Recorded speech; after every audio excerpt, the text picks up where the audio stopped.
Hello, you're listening to Kopi Time, a podcast series on markets and economies from DBS Group Research. I'm Taimur Beg, Chief Economist. Welcome to our 55th episode. Today, we will take a dive into perhaps the most important driver of macro dynamics in the world, US government debt. It constitutes by far the deepest pool of global safe haven asset. It is also growing really, really fast.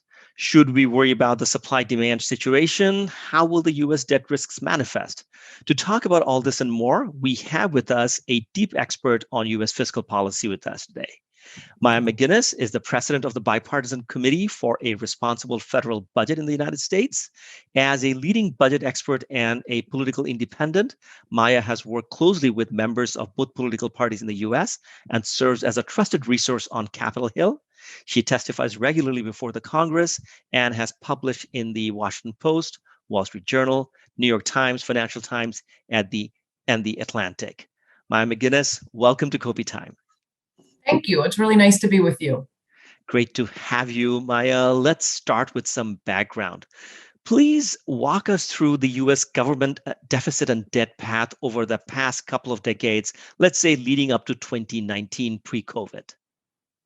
Right. So if you go back long enough to the era where we weren't fiscally responsible per se, but it was a lot more so than now, there was the general belief that basically one wanted to balance the budget over a business cycle.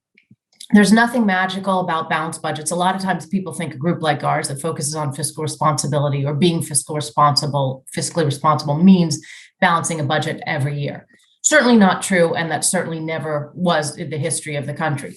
But it is true that you should borrow at the times where there's a reason to be borrowing. And for a number of years, we were more inclined to do that, where we would borrow during emergencies that could be wars, though we also used to raise taxes during wars. We didn't more recently, or during downturns, economic recessions. And then when the economy was stronger again, we would run small budget surpluses in some of those years. Not all of them, but some of them. So you'd kind of go along a business cycle.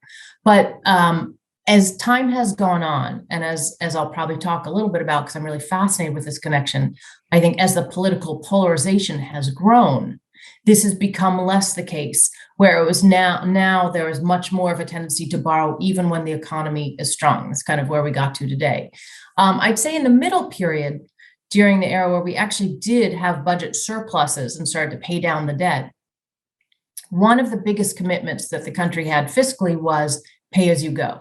If, when you're not having emergency spending, you have a new initiative, and that's either spending policy or tax cuts, it was the norm, it was expected, and it was congressional rules, and in some cases the law, that you would offset those costs, paying as you go. And that was combined with spending caps. So in our overall budget, about 2/3 of it is mandatory spending or an automatic pilot. 1/3 of it is appropriations, goes through the process where it's approved every year. That 1/3 that needs to be approved also had spending caps. So the growth of that portion of the budget was constrained by caps. So caps and pay-go was kind of the rule that kept things generally in check. But as is the case with all budget process constraints, Congress quickly learns ways to get around that and find budget gimmicks and ways to not have to actually comply as strictly as the intention is for them to do so. And so there's been a pretty steady deterioration in the past decades where less pay-go, less consistency in having caps that are abided by and or realistic caps, and more policies that have busted up the budget deficit. I'll just say one more thing quickly, because I know that's a pretty long answer, but we've also had a tendency towards large tax cuts that have not been paid for. And this becomes pretty partisan because that's one political party that is pushing for those, Republicans. And then on the other side, not parallel, but a different issue is automatic growth in our healthcare and retirement programs. So that these programs, without even having improved increases, are always growing faster than the economy overall. And that is something that Democrats have been more likely to kind of push and protect. And so this has led to the partisanship of both parties seeing where the irresponsibility comes from different lenses, and to some extent, not holding up the mirror and seeing the role that they've also played in contributing to the deterioration of the commitment to generally borrowing for economic reasons rather than political reasons. And where we've landed is we borrow a lot for political reasons these days. So I want to stay in the past just a little longer. So walk us through the 90s and 2000s. I remember just when we were all finishing grad school and beginning to work were the Clinton years. And toward the end of the Clinton years, the view was that US was going to run out of treasury debt because the surpluses were accumulating and the debt was disappearing. So basically, we are in the year 2000 where US debt to GDP, net debt to GDP, is heading towards zero. And now we're at 100%. Is it basically the Bush tax cuts and the Iraq war, or a few other things like the global financial crisis, or all of the above? What a great question. It's actually where the story of me caring about this issue begins, because exactly I'd finished school, was working in the world of finance on Wall Street, and actually was sort of looking, this is in the early to mid 90s, looking at the issues of why we borrow and how we borrow. And it started to not make sense at all. I remember the deficit was about $200 billion. And I thought, why are we borrowing that? There's no good reason for that. Boy, would I take a $200 billion deficit today. And then quickly, we suddenly had a slew of things. The first thing was we did have some important debt deals that were put in place because people were worried about how this was going to affect the markets, this unsustainable deficit and debt situation. And suddenly those projections changed from deficits into surpluses, and then they materialized.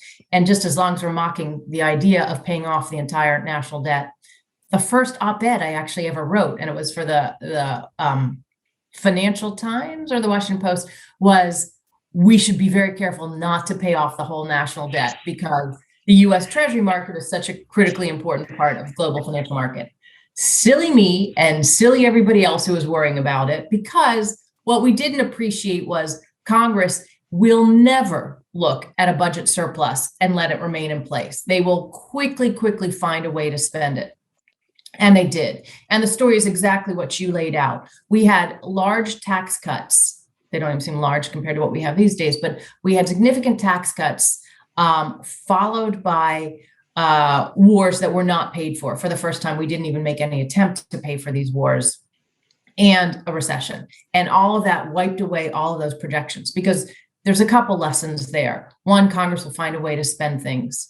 Two, projections are only projections, and they're based on a lot of economic assumptions where we don't even build in the business cycle or recessions into those projections, so they can disappear very quickly. And three, we should have been focusing on the long term, because when we started that with tax cuts, one thing we had not done yet was shored up big trust funds or ways that we store money for our big retirement and healthcare programs.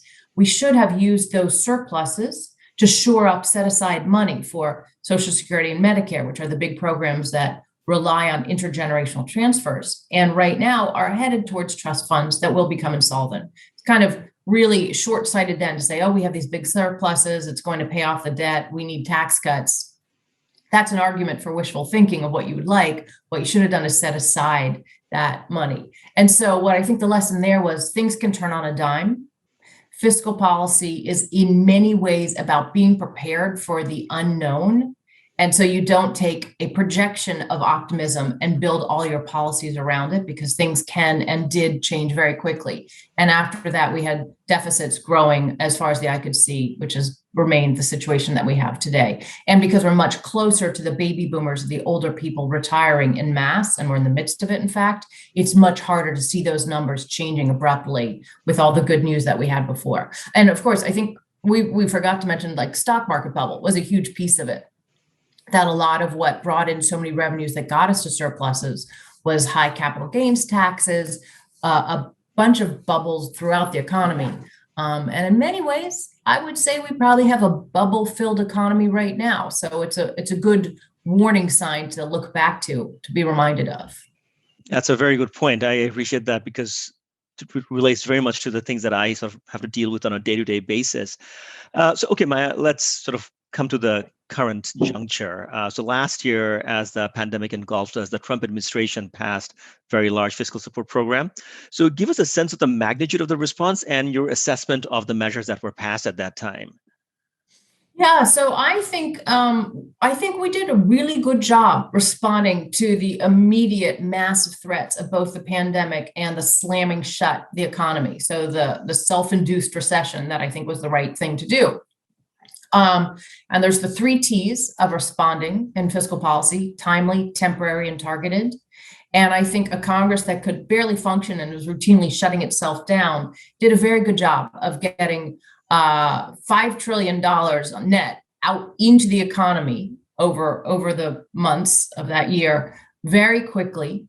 Most of it temporary, meaning, and also good policies, smart policies that I think were generally effective. Hindsight obviously could have done them differently, but smart. Not particularly targeted, but there wasn't the time to make it targeted. So I think Congress did a really good job of making sure that you kind of created a bridge to whenever. I remember in those early days when we thought we would be shutting down for about 2 weeks, how different this has turned out for all of us. But making sure that businesses that would be viable post-pandemic were able to stay open, that people were able to collect incomes to the point that we now look at incomes, they actually were higher during the pandemic than they were the year before. So we were able to keep incomes up and alleviate a lot of the hardship that clearly would have existed otherwise. So I would say on bulk, that first year through the calendar year, the response, I would give an A+. It really kept us from going into free fall, which could have happened. And obviously there was pain from the pandemic and pain from people who slipped through the cracks. I think one of the lessons in this is that you need to have systems where it's very easy to get people money quickly. And we saw that we had these state unemployment systems that didn't talk to each other well, and it was much more complicated than it should be. I hope we'll use the coming years to fix those and modernize those systems. But we put a lot of money into the economy. I'm someone who worries about borrowing and fiscal responsibility an awful lot. And that was exactly what we should have been doing. This was the year that borrowing was made for. And unlike other years where we borrow just because no one wants to pay the bill, this is when we should have been borrowing to help fill in the gaps in the economy. Would you say that qualitatively the 2020 fiscal package was better than the 2008, 2009 fiscal response to the GFC? I would say it was more massive in a short amount of time. It's very difficult to say. It was a very, very different kind of downturn, right? So one of them was going to actually have to work through imbalances in order. A decade ago, we had to work through those imbalances to come out on the other side. This one was a slam it shut, and how quickly can you open it? We put more resources in a much shorter amount of time, and that created a huge high in the economy. And the previous one was more complicated to figure out where the real problems were and how you responded. And also, a lot of the policies a decade ago that helped the economy exacerbated the income inequality that was going on already. Whereas a lot of the policies this time that helped the economy actually were better for dealing with income inequality. So there was a preferable alignment of some of your kind of social and economic justice objectives along with economic objectives that made this easier. Yeah, no, we totally see that that sort of targeting much more explicit in this budget than anything else that we've seen in the past. All right, Yeah. so coming to 2021, the Biden administration has passed additional support measures, almost $2 trillion worth. And we all understand that more fiscal measures are in the pipeline, whether it is the expansion of the social safety net or an infrastructure bill. So what's your sense of all these things that are happening this year? So first, we had another economic package, a fiscal package in the beginning of the Biden administration, which when they started thinking about it, appeared to make a lot of sense. It was sort of, there had been one at the end of the calendar year that was quite large, but we hadn't seen it work its way through the economy, and it was better to be safe than sorry and put out another package. But as that package was being developed, we thought it became quite clear that it was much larger than we needed. Economic projections were that we were going to return to strong growth this year. Most people were doing better income-wise than they had been before. Unemployment, we were starting to see good signs. So ultimately, I think the package that they passed, while structured in a smart way, particularly focusing on unemployment benefits, which is one of the most important pieces of this after spending on the pandemic, ended up being much too large. Probably it was about 3 times as much as you needed to close a 3-year gap in potential GDP and actual GDP, and very poorly targeted in that money still went to people who were doing better during the pandemic instead of worse. The reason this matters is threefold, I guess. Some people have worried very much about inflation, starting to look like that may indeed be a problem. Secondly, it's a waste of resources if you don't need them. Even when you're borrowing for the right reasons and it's the right time, you still want to borrow the right amount and spend it the right way. And third, it undermines the credibility of when you start stuffing things into emergency packages that don't really belong there, which we saw, and putting in sort of priorities that are longstanding priorities, not just about fighting the pandemic. You undermine the basic belief that these are packages are what they are said to be. And so we worried about that first Biden package a lot more.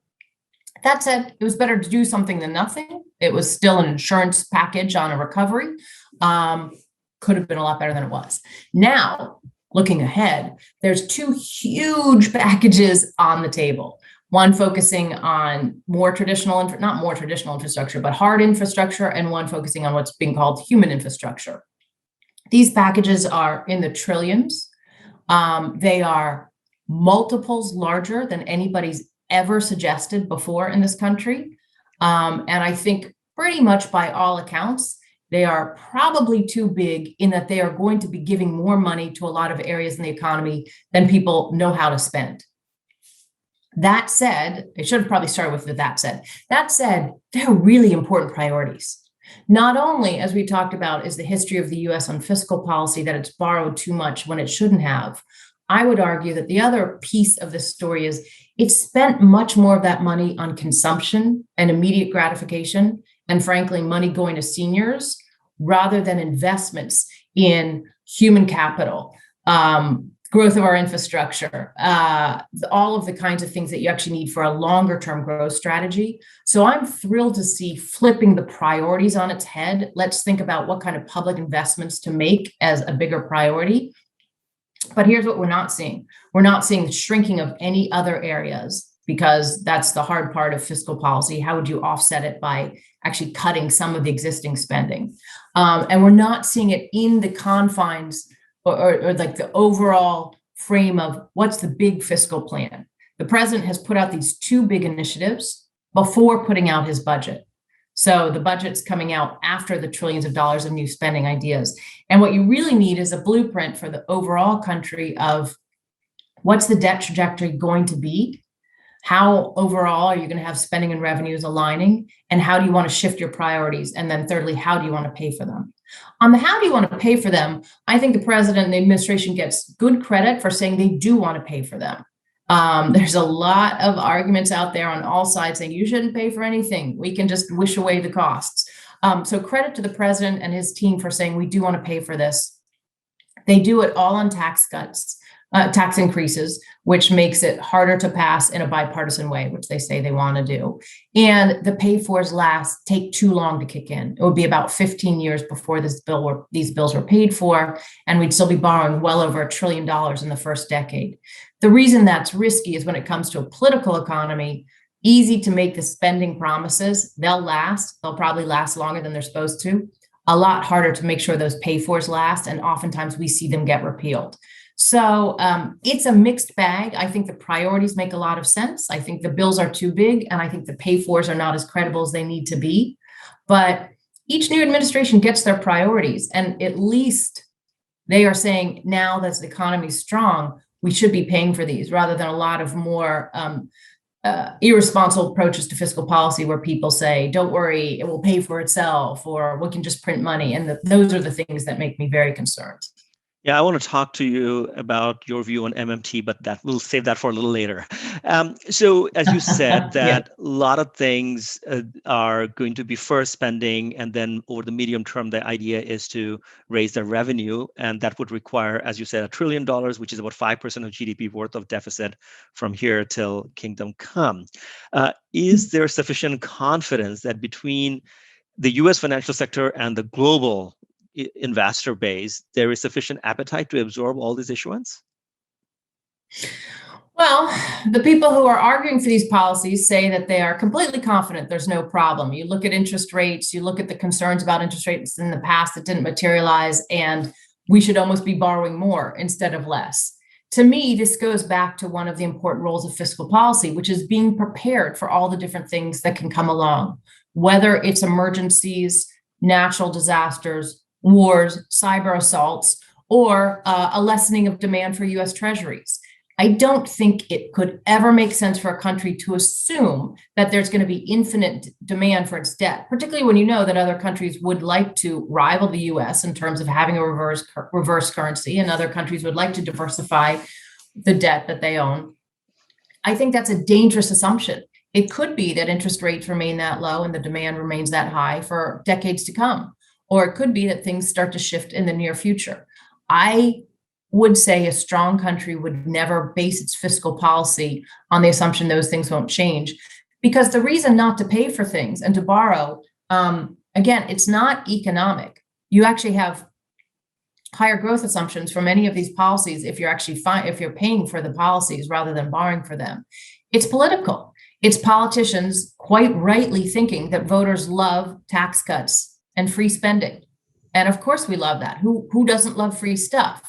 But if you have politicians who are serving as real stewards and explaining that you need to make economic decisions that have lasting positive effects instead of kind of taking the gains from the future and bringing them today, I hope you can have a country that would support doing that. The problem is our high levels of partisanship right now are meaning we're not having enough politicians laying out the real choices, the fact that budgets are about constraints and choosing, and asking the country to kind of choose which things are worth spending money on and then what things are worth paying for. Okay, so I want to go back to short term just for a minute. When you were talking about the fiscal package that was passed in the last a couple of months ago, you sounded a bit like Larry Summers. So both Larry Summers at Harvard as well as Olivier Blanchard at MIT are arguing, independent of the forthcoming bills, just the bill that was passed, that was also too expansionary given the needs of the economy. But can we really be that confident about the path of the economy going forward? I mean, have we won the battle against COVID and the economy doesn't need that much support? Or is it really the case that, COVID is behind us and we're on the cusp of a massive boom and therefore fiscal should not be too expansionary? Well, so first to say that I sound like Larry or Olivier is, first off, it's like, which Larry? Because Larry has different arguments every couple months. And I say this to him, I've had debates with friendly debates with both of them recently, because we are not aligned at all. Let me take each of them separately. So Larry has been, as you know, a huge proponent of the theory of secular stagnation and the need to borrow more on the investments that he thinks are right. And I think his case for which investments make more sense is correct. But what I don't think he's owned up to is he really was the big thinker who made the case, don't worry about borrowing. Interest rates are low. We need to borrow more. He's been making that case for a couple of years, and he laid the foundation for the Democratic Party to come along and say, don't worry about borrowing. We should borrow all that we want. And then because it wasn't for the things that he wanted, and I think there's a strong economic case for why it's wrong, suddenly he's outraged and surprised. But you have to realize that when you have a platform that is that big, if you make those cases, they have impact. So where do I agree with Larry? I agree that we did borrow too much for the package. I was less convinced that we would have a problem with inflation. But as the weeks tick on, I think he may well be right. I mean, I think he did put it about a third chance we'd have really high levels of inflation. So, I think there's a real risk that is a problem.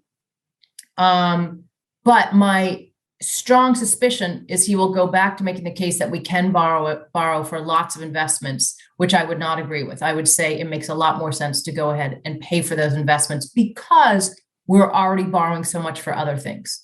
And this goes to the Olivier case. So Olivier obviously has made the correct point that if your growth rate is higher than your interest rate, you really don't have to worry too much about your borrowing. If your borrowing is at a very manageable level, because if you read his papers on this, he says, basically, if you're only running very small deficits or having a balanced budget, that's not the case in the US. The case in the US is that even before COVID hit, we were on a very dangerous path where we were going to be borrowing so much that our debt was growing faster than our economy forever. And so then your G versus R relationship doesn't apply the way it would if you had a structurally balanced fiscal situation. So I think his work is incredibly important and applies to a lot of countries. And I wish it applied to the US, but it doesn't, because we've already borrowed all this excess capacity or fiscal space that we have. We've already put that into plan. So the last question is, who knows where this pandemic is going? And, I worry for a living, and I sure worry about this one. I think just because projections are that everything was going to get better and the economy is going to be stronger, we have no idea whether that's the case or not. And, as we know, it's a big risk that other strains actually put the whole pandemic environment back in place. And we should be using this time to come up with that plan. If that happens, what is our healthcare response and what is our economic response? But what I wouldn't do is borrow a ton of money to agree to put in the economy before that happens. What we could and should have done is agreed to a lot of economic stimulus measures that would go into the economy if certain triggers were set. So if GDP declines again, if the pandemic increases again, if we have to shut down certain parts of the economy, then these things would automatically go into place, whether it's checks or unemployment benefits or loans to businesses. So they're all tied to the economy. That would be the smartest thing to do.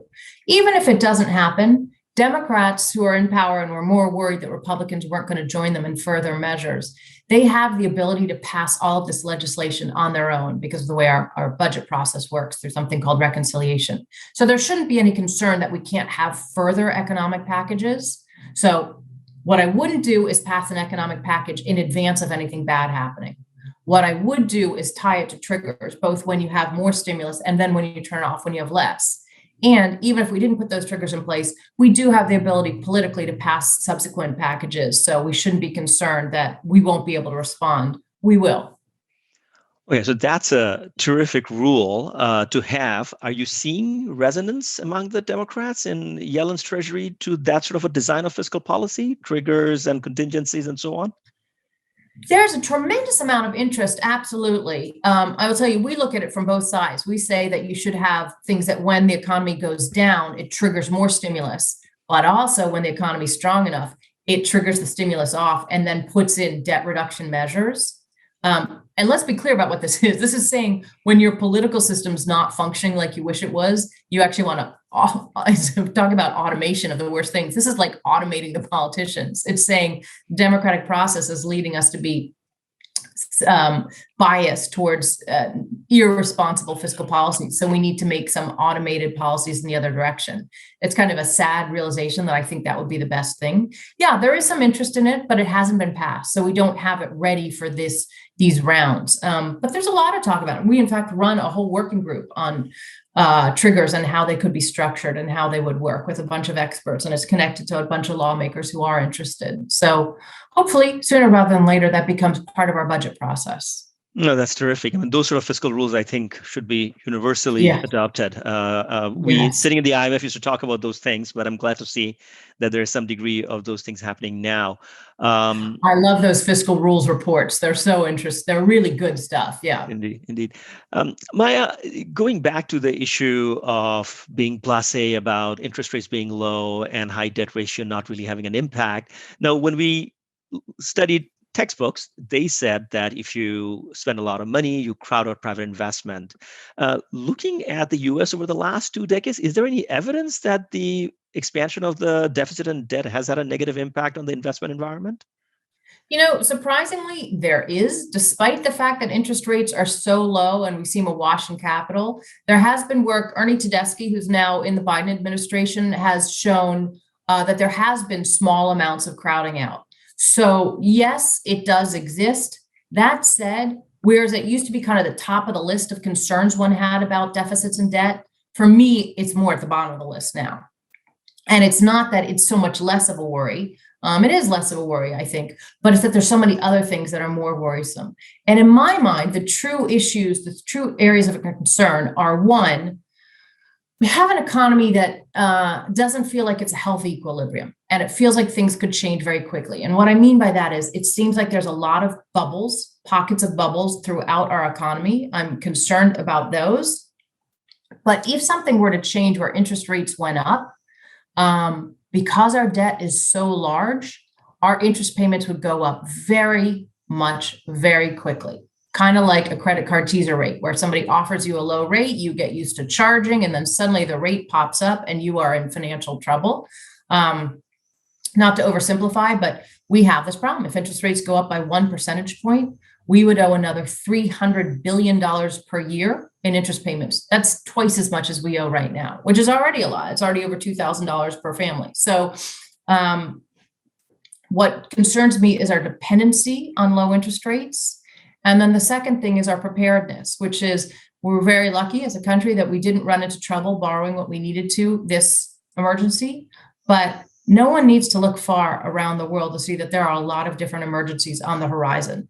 Another round of the pandemic, cyber attacks, competition with other countries, natural disasters, a whole long list of things. Changing in the workforce, the nature of work as automation becomes a big deal, and we have to deal with huge disruptions in terms of the labor markets. All of these things need the US to be able to borrow when there are real reasons to do so.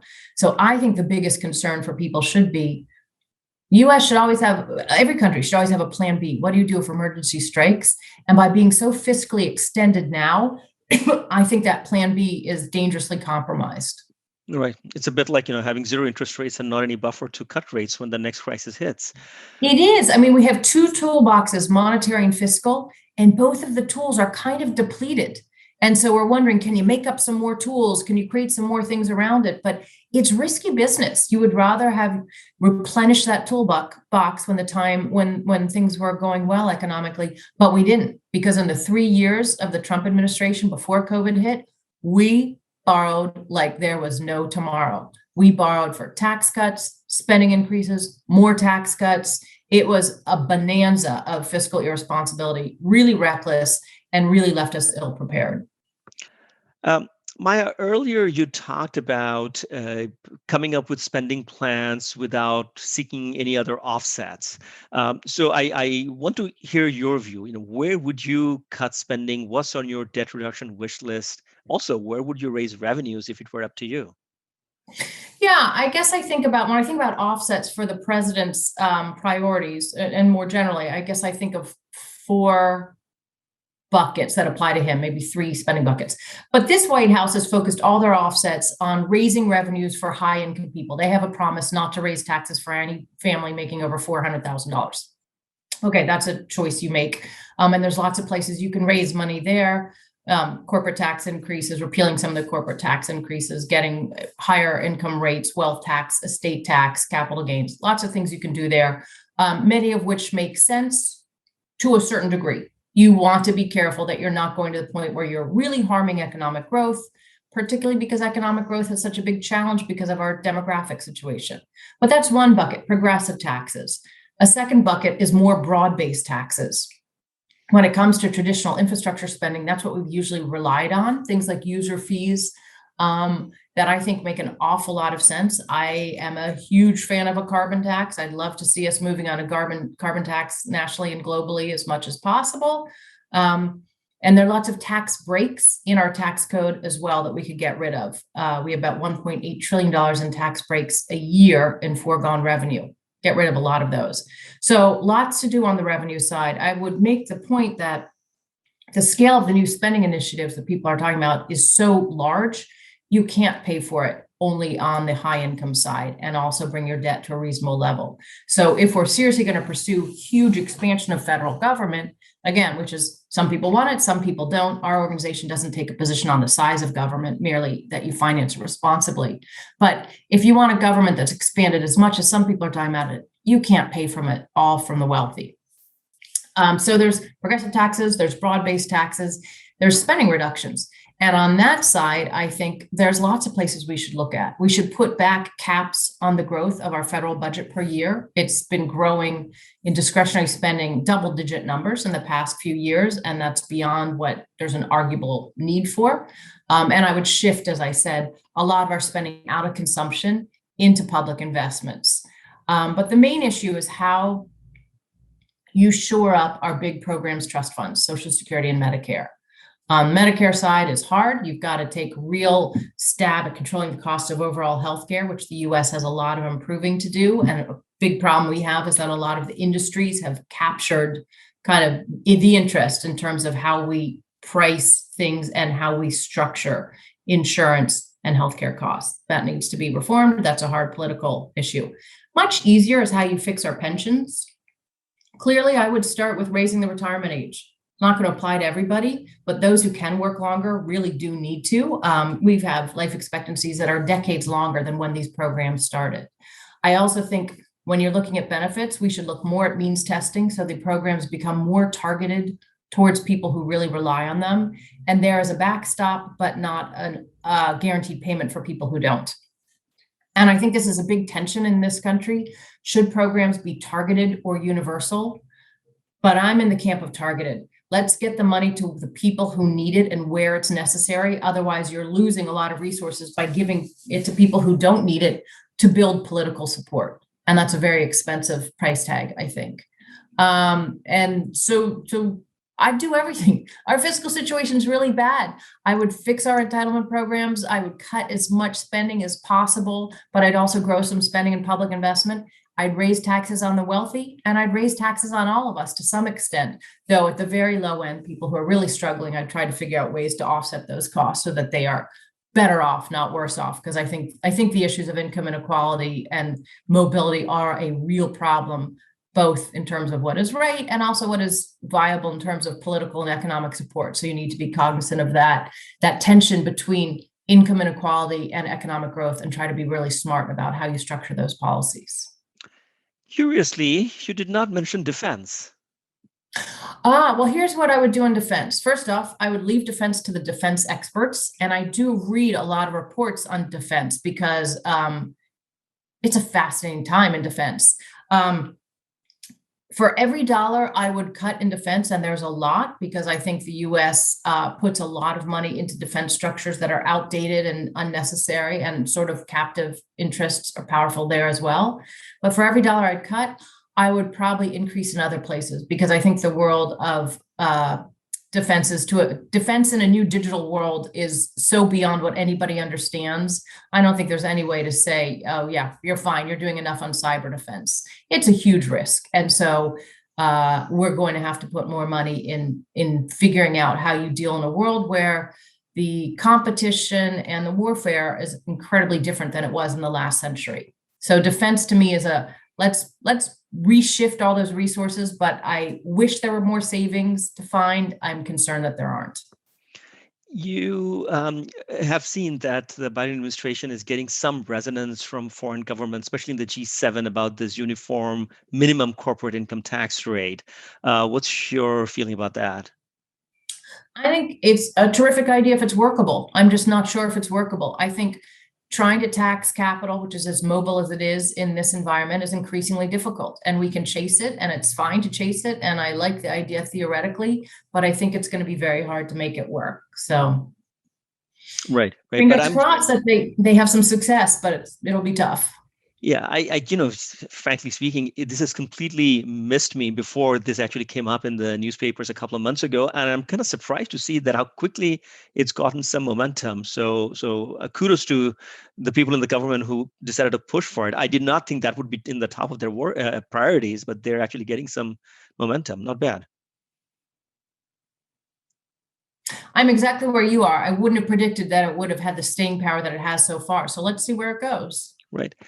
So Maya, you gave us a really good list of economically sensible areas where one can do fiscal policy reform, both on the spending side and the tax side. What is the political environment? I mean, what is doable in the near term? Nothing. It is a wish list. No, I mean, that's not true. Credit again to the Biden administration for saying that they are going to try paying for things. And they're taking the easy ones, which is we're going to tax, quote Bernie Sanders, the millionaires and the billionaires. And that's sort of like makes it like a very small sliver of people who are paying for things, and everybody else, it feels free. But it's a pay for nonetheless, and putting out the metric that we need to pay for things is very helpful. The bottom line is, as long as this country is more focused on the fight between Republicans and Democrats, the two parties, than it is on serving as good stewards and coming up with sustainable policies, nobody is going to rush to pay for things or help put in place a plan to bring the debt gradually down as a share of GDP. That is what we should do. Once the economy is strong enough, which I hope it will be, and if it's not, we should borrow more. But once it is, we should pay for all new initiatives and put in place a plan to bring the debt down relative to the economy. That said, if both parties are more concerned about the majority swinging back and forth every 2 years, they are going to keep trying to find ways to give more things to voters and bribe them. And you're seeing this getting more and more direct. People are now in love with the idea of just sending people a lot of checks, right? Here's the government. We're going to tax a lot of things, and then we're going to send you checks and make you think that our party will send you bigger checks. That is, that troubles me because I think it will work in the short run and do a lot of damage in the long run. So my hopes of that list of these revenue increases and these spending reductions getting put in place anytime soon is not strong at all. That said, I work for it all the time. There are members in Congress who are willing to do that and are willing to work together to do so, because it needs to be bipartisan so that there's the political cover to allow these things to really be effective. There are a lot of members of Congress who came here to work and do the hard work of governing and running a budget in a way that makes sense. The political leadership is not as bought in. They are more concerned about the political payoffs, and that's where you end up with giveaways instead of actually paying for things. So we work hard to keep it from being worse than it otherwise would be, but I don't see a grand bargain coming in place anytime soon. So talking about giveaways and populism, I just wanted to end on a question related to political economy. I mean, the Republican Party used to be Newt Gingrich's balanced budget amendment, and the Democrat Party used to be Bill Clinton's, the government, the era of big government is over and so on. Things have changed in the last 20 years. Even economists think differently about fiscal policy than they did in the 90s, of course. But do you think that Donald Trump has fundamentally changed the Republican Party's approach toward fiscal policy through his populist measures? I do. I think he's really one of the big things that cemented the giveaways work. He came into office and he kept his promise, which was, I will cut taxes, raise defense spending, and I promise not to fix Social Security or Medicare. And he did that. He blew a huge hole in the budget. It is not an issue that voters hold people very accountable for. I'm always trying to think of ways that we can do that more so. Like we have an individual debt audit on every member of Congress, which shows how much money they personally have voted to borrow. And I think that debt audit could be something that makes them more accountable than not. When we won't share those for a while until we get through the recession. But when we do, I think that'll have some impact. But in the end, Donald Trump strayed completely away from even the talking points that the deficit matters and that cutting spending was part of how you make smaller government. I've always found it laughable when Republicans act like the way you make a smaller government is to cut taxes. The way you make a smaller government is to cut spending. And that's a perfectly legitimate point of view, one which in many areas I share. But you don't do it by spending a lot and then not paying for it. You do it by not spending a lot in the beginning. Donald Trump just blew all those arguments out of the water, and many in the Republican Party are very uncomfortable with it, but many went along with it. And so I think, irresponsible tax cuts is not new. It's not that Donald Trump invented that, but that combined with not even the pretense of caring about other parts of the budget sets a very, very dangerous precedent for fiscal policy going forward. I said that was my final question, but sorry, I have one more question before we end. We have to talk about a little more about politics. So going into the 2022 midterms, would the Biden administration strategy would be to sort of give away as many things as possible to cement what looks like a very difficult challenge to hold on to the House majority? Are you asking if that's their strategy? Yes. I think there's division within the Biden White House. I think there are a lot of people in that White House who really worry about the risks of fiscal policy. It's not the number one risk in their mind, and it's probably not the number one risk in the country right now, but it is something that they worry about. And then there are others in the White House, and they tend to be the more political ones who say, let's give away everything we can. Let's run the economy hot. Let's make sure that wages go up, which is a desirable thing, but let's do so in a way by borrowing, running the economy hot for political objectives, which gets a little squeamish. And I think they will have a real tension as they try to figure that out. It is really hard for any one party to say, I'm going to go first and become fiscally responsible when they think the other party won't. They both think they're locked in a negotiation with each other for the future of the size and shape of government. And that if one steps up to do more responsible policymaking, they'll just get taken advantage of. And I'm quite sure that fear, and they're not wrong, that does happen. The political dynamics allow that to happen. But unless there is some kind of leadership that just says this is becoming a true threat, not just because of the debt itself, but because of the ways it leaves us vulnerable to all of these other threats that we are becoming increasingly aware of. If no one steps up to do that, then I worry they will use fiscal irresponsibility as a way to try to attract more voters. And we will be in much worse shape as a country if that happens and continues to happen as it has been in past years. Well, at least you and your committee have stepped up and are stepping up on this very, very critical matter. Maya McGuinness, thank you so much for your time and insights. Thank you. It was a lot of fun. It was great to have you. Thanks to our listeners too. Kopi Time was produced by Martin Tuckey. Daisy Sharma and Violet Lee provided additional assistance. It is for information only and does not represent any trade recommendations. All 55 episodes of Kopi Time are available on YouTube and all major podcast platforms, including Apple, Google, and Spotify. As for our research publications, webinars, and live streams, you can find them all by Googling DBS Research Library. Have a great day.